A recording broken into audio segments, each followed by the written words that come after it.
Student, welcome back to my YouTube channel. Guys, आपका हमारे channel में स्वागत है। तो गाइस, आज की वीडियो में मैं आपके लिए लेकर आया हूँ कक्षा 10 के गणित के महत्वपूर्ण प्रश्न, जो आपका 1 मार्च को एग्जाम होने वाला है। उसमें आपको यही क्वेश्चन दिखने वाले हैं। ऐसे ही क्वेश्चन आपके एग्जाम में पूछे जाते हैं और बार बार रिपीट होते हैं। और ये क्वेश्चन आपको कम से कम 6 नंबर, ये 4 नंबर से कम में एक भी नहीं मिलने वाला है। ठीक है, तो आज की वीडियो में मैं आपको पूरे 5 क्वेश्चन कराने वाला हूं, जो कि आपके एग्जाम में हर एग्जाम में रिपीट होते हैं। जितने भी साल आपके क्वेश्चन हुए हैं, हर बार बोर्ड में यही क्वेश्चन रिपीट हुए हैं, यही क्वेश्चन पूछे गए हैं।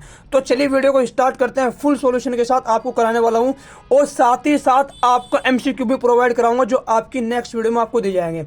आपके सारे चैप्टरों के एमसीक्यू दूंगा, जो मोस्ट इंपॉर्टेंट होंगे और आपको एग्जाम में मिलेंगे। तो चलिए वीडियो को स्टार्ट करते हैं।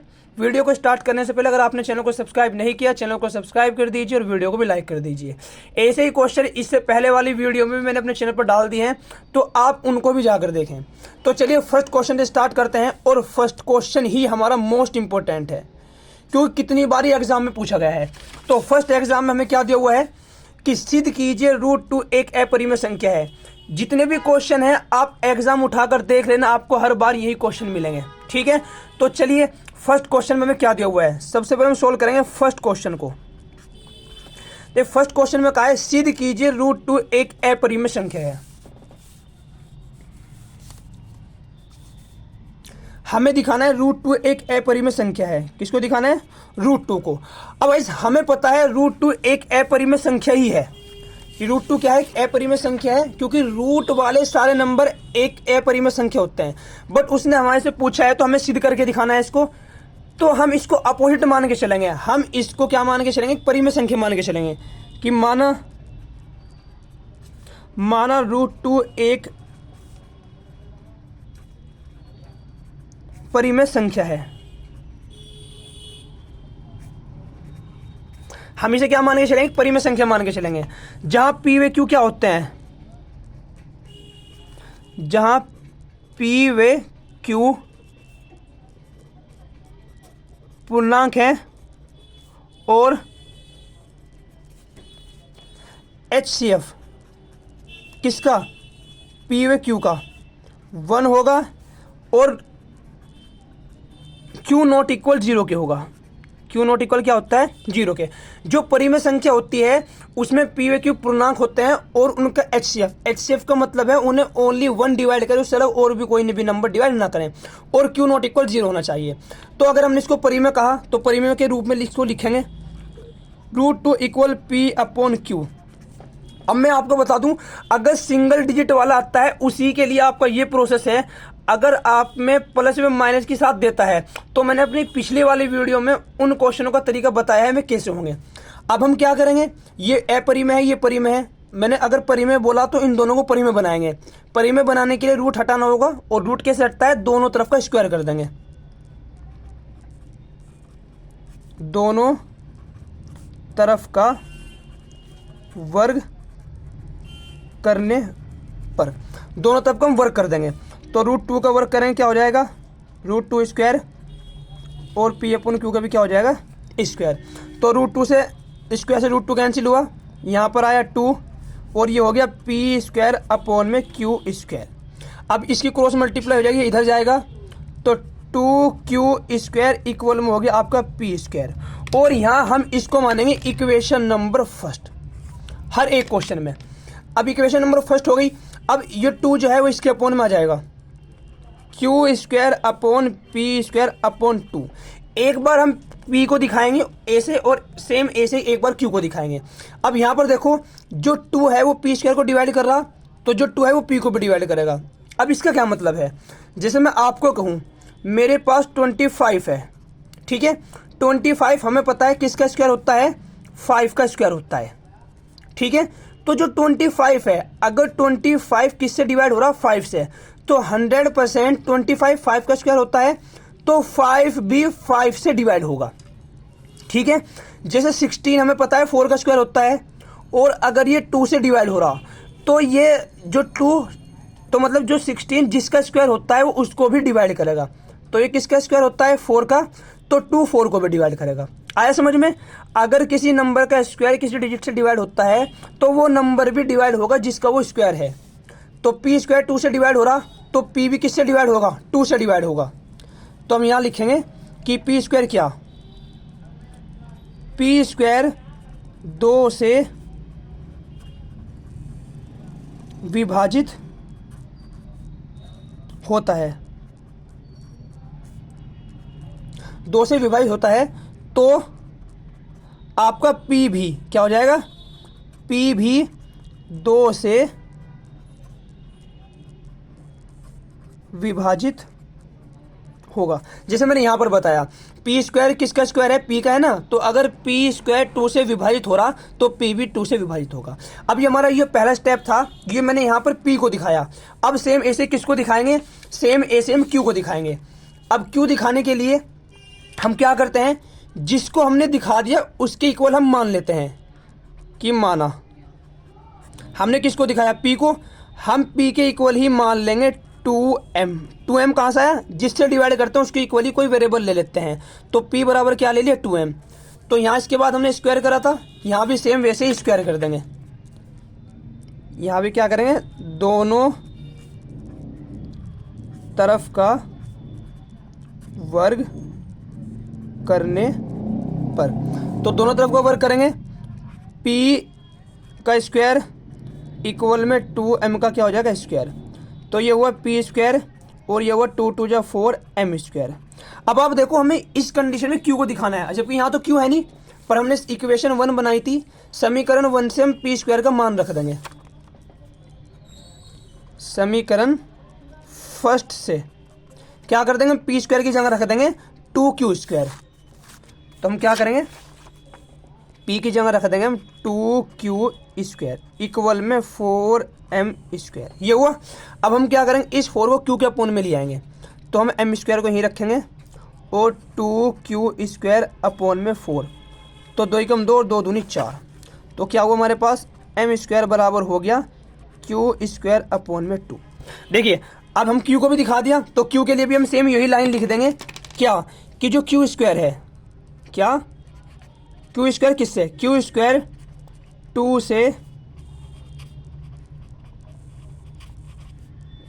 विभाजित होता है। तो जो q है, q 2 से भी 2, तो जो q है q को 2 भी विभाजित करेगा। ठीक है। अब हमने फर्स्ट में क्या कहा था? हमने कहा था p अपॉन q परिमेय संख्या है और उनका HCF कितना होना चाहिए? HCF का मतलब है 1 होना चाहिए।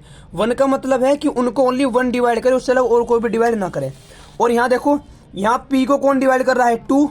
और यहाँ q को भी कौन डिवाइड कर रहा है? 2। तो मतलब कि यहाँ तो 1 डिवाइड करना था। इसका मतलब है जो हमने माना था कि p व q क्या है, जो √2 है वो एक परिमेय संख्या, वो गलत है। तो हम इसको लिख देंगे कि हमारी मानी गई अवधारणा क्या है? गलत है। हम लिख देंगे हमारी मानी गई अवधारणा क्या है? अवधारणा गलत है, अतः √2 क्या है? √2 एक ए परिमेय संख्या है। ठीक है। और ये क्वेश्चन कितनी बार आपसे 4 नंबर और 2 नंबर 6 नंबर तीनों में पूछा गया है। ठीक है। तो चलिए नेक्स्ट क्वेश्चन देखते हैं। नेक्स्ट क्वेश्चन में क्या दिया हुआ है? नेक्स्ट क्वेश्चन में हमें दिया हुआ है कि y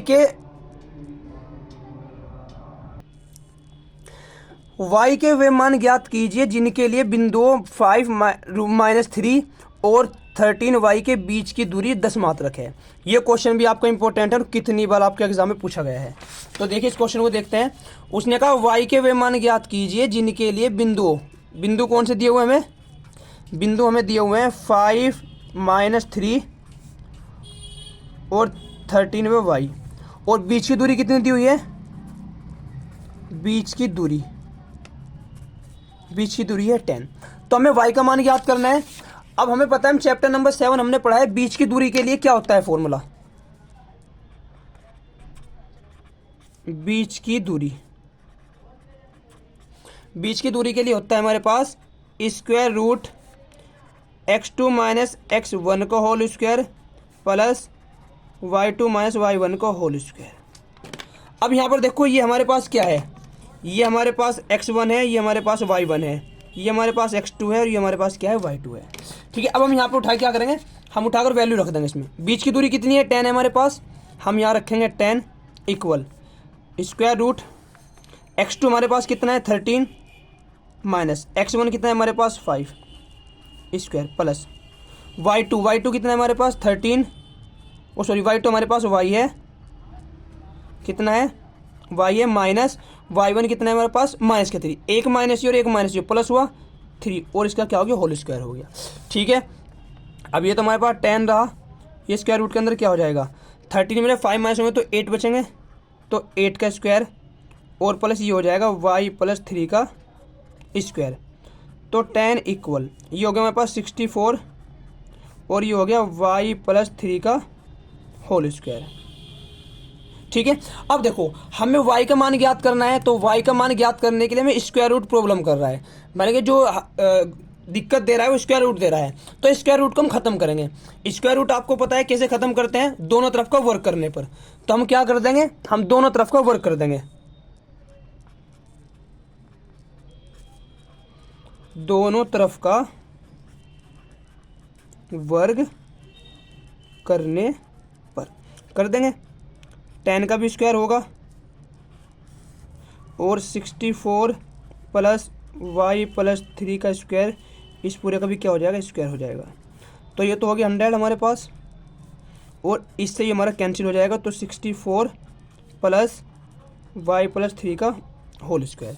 अब हम इसका होल स्क्वायर खोल देंगे, a प्लस बी का होल स्क्वायर लगा हुआ है, ये इसके पास आ जाएगा 100 माइनस 64 प्लस का था इधर आके माइनस हुआ, ये हुआ a का स्क्वायर प्लस b का स्क्वायर प्लस 2a और b, तो ये हमारे पास 36 बचा यहाँ से, ये y स्क्वायर ये प्लस का 9 और ये हो गया हमारे पास 6y, तो इसको उठा के इधर ले आएंगे, y स्क्वायर प्लस का 6y प्लस का 9 और माइनस के 36 और इक्वल में 0, तो ये हमारे पास हो जाएगा 6y 9 माइनस होंगे 27 और इक्वल में 0।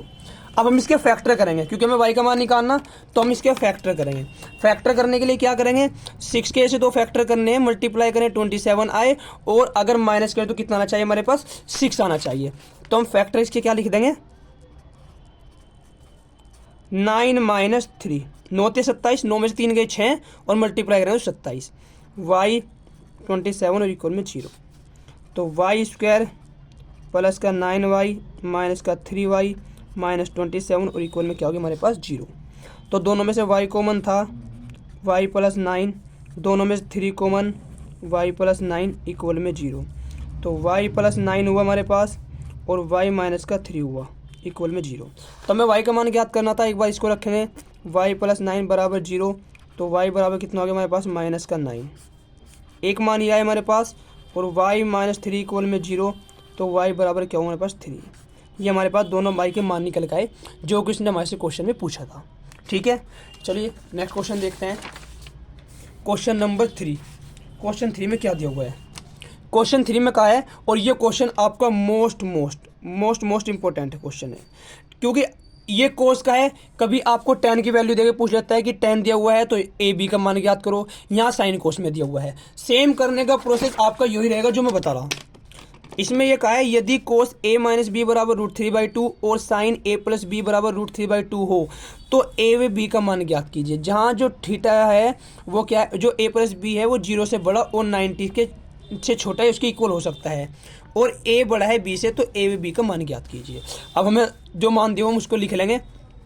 हमें 3 में दिया हुआ है कोस a माइनस बी इक्वल में √3/2 और दूसरा मान दिया हुआ है साइन a प्लस बी √3/2। ठीक है गाइस, जैसे ये 5 क्वेश्चन है, ऐसे आने वाली वीडियो में जब तक आपका एग्ज़ाम नहीं होता आपको ऐसे ही मोस्ट इंपॉर्टेंट क्वेश्चन देता रहूँगा जो आपके एग्ज़ाम में 100% मिलने वाले हैं। बहुत कम ही चांस होंगे कि एक आधा क्वेश्चन ऐसे होगा जो आपको बाहर दिखे, वरना पूरा एग्ज़ाम आपको यहीं से दिखेगा। और आपकी जो नेक्स्ट वीडियो होंगी इसमें आपके MCQ भी होने वाले हैं जो आपको पूरे 50 या 100 होंगे, सभी चैप्टरों से मोस्ट इंपॉर्टेंट होंगे। इसी तरीके से जो आपके और सब्जेक्ट हैं उनके भी मोस्ट इंपॉर्टेंट क्वेश्चन आपको इस चैनल पर मिलने वाले हैं। ठीक है, तो चलिए इसको देखते हैं। क्वेश्चन ये दिया हुआ है। अब यहाँ देखो, मुझे a माइनस बी, ए व बी का मान ज्ञात करना है। तो अगर a व बी का मान ज्ञात करना है तो हमें यहाँ से कोस हटाना होगा। कोस हटेगा कैसे? कोस इधर है, अगर किसी तरीके से इधर भी आ जाए तो कोस हट जाएगा। तो हम देखें क्या कोस में √3/2 का मान होता है। कोस a माइनस बी, मुझे पता है √3/2 कोस 30 का मान होता है। इसका होता है तो कोस से कोस कैंसिल हुआ, a माइनस बी का मान कितना आ गया हमारे पास 30 डिग्री। ये हमारे पास इक्वेशन नंबर फर्स्ट हुई। अब इसको उठाएंगे, sine a plus B equal में √3/2। ऐसे ही यहाँ से अगर a व b का मान ज्ञात करना तो साइन हटाना होगा। साइन कैसे हटेगा? अगर साइन इधर आ जाए तो साइन में √3/2 का मान हमें पता है साइन 60 का मान होता है। तो ये हुआ sine a plus B equal में साइन ये हुआ साइन 60 का मान होता है। ठीक है, तो साइन से साइन कैंसिल हुआ, a प्लस बी इक्वल में आपका आ गया 60, इक्वेशन नंबर सेकंड। अब हम समीकरण 1 व 2 को सोल्व करके a व b का मान निकाल लेंगे। समीकरण 1 व 2 को हल करने पर तो हम समीकरण 1 व 2 को हल कर लेंगे। देखिए, एक हमारे पास क्या है, समीकरण फर्स्ट थी हमारे पास a माइनस बी इक्वल में 30। ठीक है, और जो हमारे पास सेकंड थी वो थी a प्लस बी इक्वल में 60 डिग्री। तो हमें यहाँ b कटता हुआ दिख रहा, तो यहाँ भी प्लस करेंगे, यहाँ भी प्लस करेंगे, यहाँ भी प्लस, b से b कैंसिल, a और a कितना हुआ हमारे पास 2a। हमें आराम से पता है, हमने चैप्टर नंबर 4 में यही चीज़ पढ़ी है कि हम कैसे चैप्टर नंबर 3 जो 4 थे कि उसमें कैसे एक्स वाई का मान निकालते हैं। ये दोनों प्लस हो जाएंगे तो 90, ये मल्टीप्लाई में डिवाइड में आएगा तो 45 हुआ, तो a का मान आया हमारे पास 45। ठीक है, ये हमारे पास a का मान निकल के आ गया। अब हम क्या करेंगे, a का मान कोई सी भी इक्वेशन में रख देंगे। a का मान समीकरण 1 में, ये 2 में कोई सी 2 में रख देंगे, 2 में रखने पर रखो तो 2 में रखेंगे तो a की जगह रखेंगे 45 प्लस का b इक्वल में 60, तो पर जाकर माइनस होगा, b बराबर 60 माइनस 45। तो जो b है, b का मान कितना आ जाएगा, b का मान आ गया 50। ठीक है, और यही हमारे क्वेश्चनों का क्या है, आंसर है। और ये क्वेश्चन 4 नंबर में कितनी बार आपके एग्जाम में पूछा गया है। ए से नहीं होगा तो ए से देगा आपको यहाँ कोस की जगह क्या रख देगा 10, कि tan a माइनस बी का मान दे देगा आपको जो भी होगा, और यहाँ आपको tan a प्लस बी का दे देगा कि आपका जो भी मान होगा। ठीक है, ए से दे सकता है। चलिए नेक्स्ट क्वेश्चन देखते हैं जो हमारा क्वेश्चन नंबर 4 है। देखिए, क्वेश्चन 4 भी आपका मोस्ट इंपोर्टेंट है क्योंकि आपसे माध्यक और बहुलक तीनों चीज़ पूछता है। बहुलक निकालना मैंने अपनी पिछली वीडियो में बताया है, आप उस वीडियो को भी देखें। उस वीडियो का लिंक मैं आपको इस वीडियो के डिस्क्रिप्शन में दे दूंगा, आप उसको भी देख लें। ठीक है, पिछले वाली वीडियो में मैंने लिया था आपका बहुलक, यहाँ पर लिया आपका माध्य। और ऐसा क्वेश्चन f का मान निकालने वाला, एक्स वाई का मान निकालने वाला भी कितनी बार एग्जाम में पूछा जा चुका है। तो क्वेश्चन में कहा है, निम्नलिखित बारंबारता सारणी से f का मान ज्ञात कीजिए यदि विद्यार्थियों के प्राप्तांकों का माध्य 25 हो। माध्य दिया हुआ है तो f का मान ज्ञात करना है। अब इस क्वेश्चन को करेंगे कैसे, सबसे पहले हम टेबल बनाएंगे जो कि हमें यहाँ पर दिया हुआ उसको बनाएंगे सबसे पहले। और आपको क्वेश्चन में सेम डिक्टो ऐसे ही करने हैं, यही तरीका है एग्जाम में करने का। तो हमें सबसे पहले टेबल दी हुई है, हम टेबल बनाएंगे।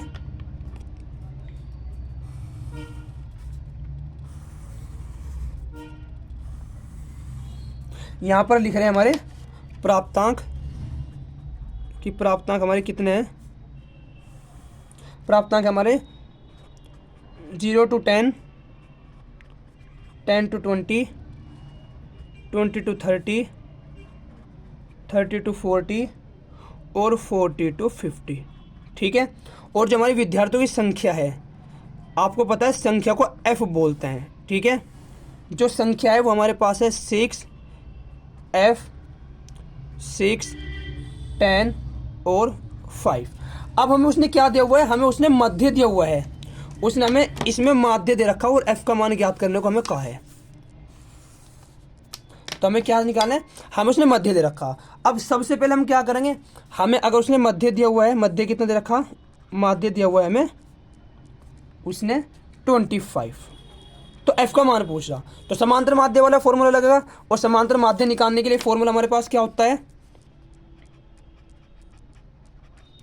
समांतर माध्य होता है समेशन एफ एक्स अपॉन में समेशन एफ।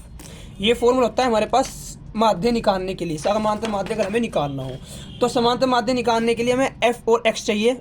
एफ तो हमारे पास है, हमारे पास एक्स नहीं है, और समेशन का मतलब है सभी का जोड़। तो हम निकालेंगे सबसे पहले एक्स, इसको बोलते हैं मध्य बिंदु, इसको बोलते हैं मध्य बिंदु, इसको बोलते हैं एक्स।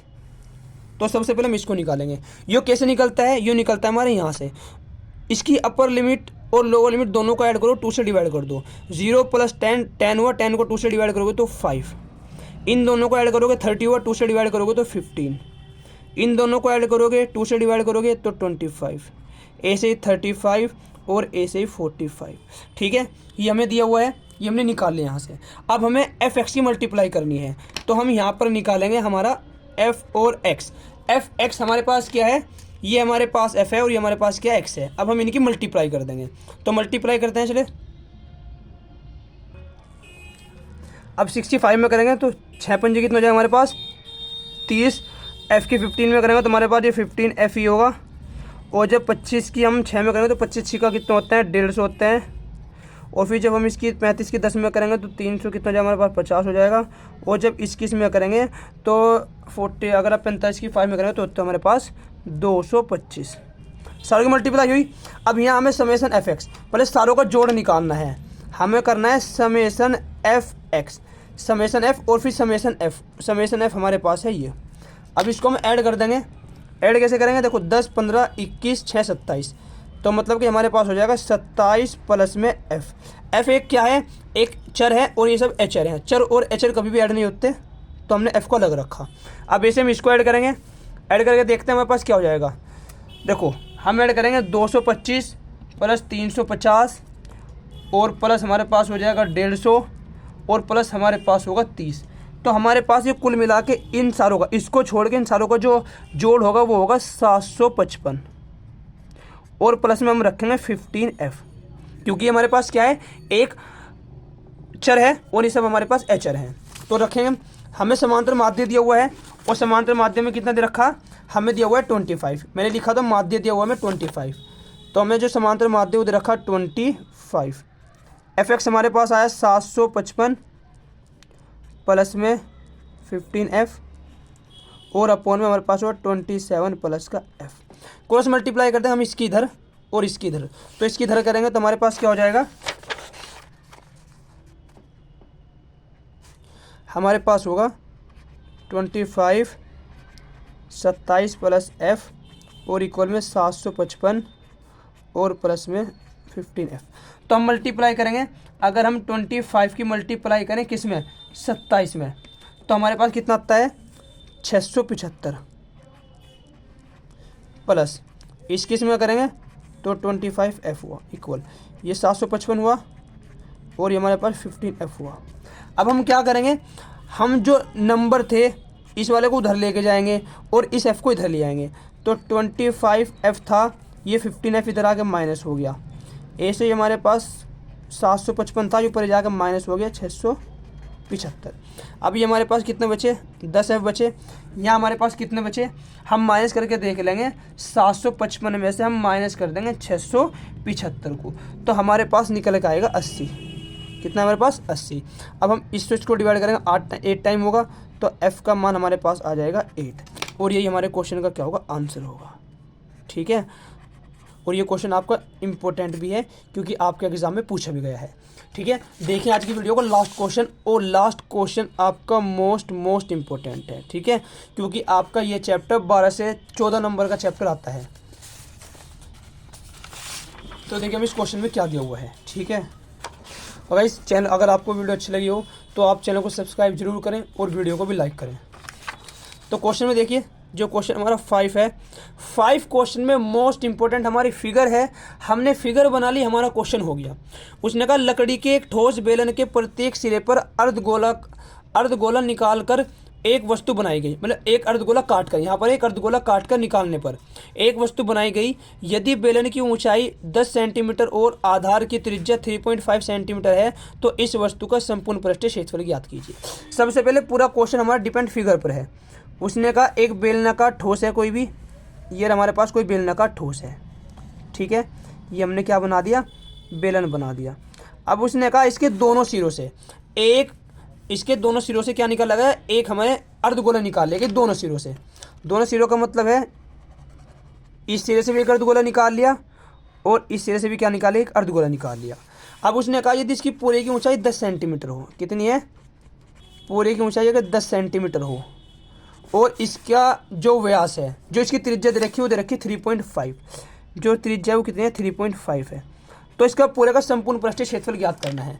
अब आपको एक चीज़ याद रखनी है, अगर कभी भी हम किसी भी फिगर में से कुछ चीज़ काट के निकालते हैं और संपूर्ण पृष्ठीय क्षेत्रफल ज्ञात करते हैं तो जो काट कर निकालते हैं उसका संपूर्ण पृष्ठीय क्षेत्रफल ऐड होता है। अगर हम इस कंडीशन में वॉल्यूम फाइंड करेंगे तो उसको माइनस करेंगे। अब देखिए हमें क्या हुआ, जब हम इसको काट कर निकाल लेंगे तो हमारे पास कुछ ऐसी फिगर बन जाएगी, ए सी, कि जब ये दोनों कट के बाहर निकल जाएंगे, ये वाला भी और हमारे ये वाला भी, तो हमारे पास यही बचेगा। अब हमें इसका पृष्ठीय क्षेत्रफल निकालना है। अब देखिए अगर हमें इसका पृष्ठीय क्षेत्रफल निकालना तो अर्धगोले का पृष्ठीय क्षेत्रफल क्या होता है, जो अर्धगोला होता है, अर्धगोले का पृष्ठीय क्षेत्रफल होता है 2πr², और जो हमारा बेलन है, बेलन का हमारे पास पृष्ठीय क्षेत्रफल होता है 2πrh। अब बात करते हैं क्या हमारे पास बेलन की सारी चीज़ है, जितनी रेडियस इसकी उतनी इतनी है, तो मतलब रेडियस तो हमारे पास है, हाइट भी हमें इसकी पता है 10 है, ठीक है। अब हम देखते हैं इसकी हमें रेडियस पता है, तो मतलब दोनों चीज़ हमें पता है। अब सिर्फ हम लिखेंगे जो हमें दे रखा उसने, हम क्या लिखेंगे, बेलन की त्रिज्या, बेलन व अर्धगोले की त्रिज्या क्या दिया हुआ है, दिया है बेलन व अर्धगोले की त्रिज्या कितनी दे रखी, 3.5 सेंटीमीटर। फिर हमें बेलन की ऊंचाई दी हुई है कितनी, बेलन की ऊंचाई, हमारे पास बेलन की ऊंचाई है कितनी है, हमारे पास 10 सेंटीमीटर। हमें निकालना है ठोस का संपूर्ण पृष्ठीय क्षेत्रफल, तो हम लिखेंगे ठोस का संपूर्ण पृष्ठीय क्षेत्रफल। अगर हमें ठोस का संपूर्ण पृष्ठीय क्षेत्रफल निकालना है तो हमारे पास दो चीज़ हैं, एक बेलन है, बेलन का पृष्ठीय क्षेत्रफल, और दो अर्धगोले का पृष्ठीय क्षेत्रफल। दो हैं तो दो की मल्टीप्लाई कर देंगे, तो क्या हो जाएगा हमारे पास यहाँ बेलन का पृष्ठीय क्षेत्रफल और प्लस में हमारे पास हो जाएगा 2 मल्टीप्लाई में अर्धगोले का पृष्ठीय क्षेत्रफल। ये हो गया हमारे पास। अब हम मान रखेंगे बेलन का पृष्ठीय क्षेत्रफल होता है हमारे पास 2πrh प्लस अर्धगोले का होता है हमारे पास अर्धगोले का होता है 2πr²। दोनों में पाई कॉमन है और 2 भी कॉमन है, तो 2π हम बाहर ले लेंगे, यहाँ बचेगा हमारे पास RH और यहाँ बचेगा 2r², ठीक है।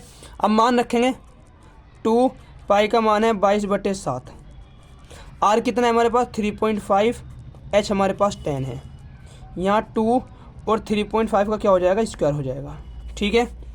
अब हम क्या करेंगे, मल्टीप्लाई करेंगे, ये हमारे पास हो जाएगा 44/7, ठीक है, और ये हमारे पास हुआ 3.5 मल्टीप्लाई में आपका 10 प्लस ये हो जाएगा 3.5 मल्टीप्लाई में 3.5, दोनों में 3.5 कॉमन है, 3.5 को हम क्या करेंगे, बाहर कॉमन ले लेंगे, तो हमारे पास होगा 44/7 और मल्टीप्लाई 3.5, तो यहाँ पर 10 बच गया, ठीक है, और यहाँ पर हमारे पास 3.5 बचेगा, 2 मल्टीप्लाई में 3.5, तो डेसिमल हटाएंगे, अपॉन में क्या आ जाएगा, एक 0 आ जाएगा, और 7 5 जा 35, 5 2 जा 10 और 2 से करेंगे तो 22 टाइम्स, तो ये हमारे पास क्या हुआ 22, ये 10 बच रहा और इसकी मल्टीप्लाई इसमें करेंगे, ये हो जाएगा हमारे पास 7, तो 22 मल्टीप्लाई में 17।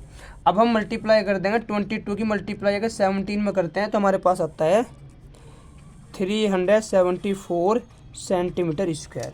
और यही हमारे क्वेश्चन का क्या है, ये है 300, ठीक है। और ये हमारे क्वेश्चन का आंसर है, ठीक है। तो गाइस ये थे आज के हमारे पूरे 5 क्वेश्चन जो आपके मोस्ट इंपॉर्टेंट है, आपके मोस्ट इंपॉर्टेंट है और हर बार आपके एग्जाम में पूछे गए हैं। तो गाइस अगर आपको वीडियो अच्छी लगी हो, चैनल को सब्सक्राइब करें, वीडियो को लाइक करें, और अगर आपको कोई भी प्रॉब्लम है तो आप कमेंट बॉक्स में पूछ सकते हैं। Guys thank you.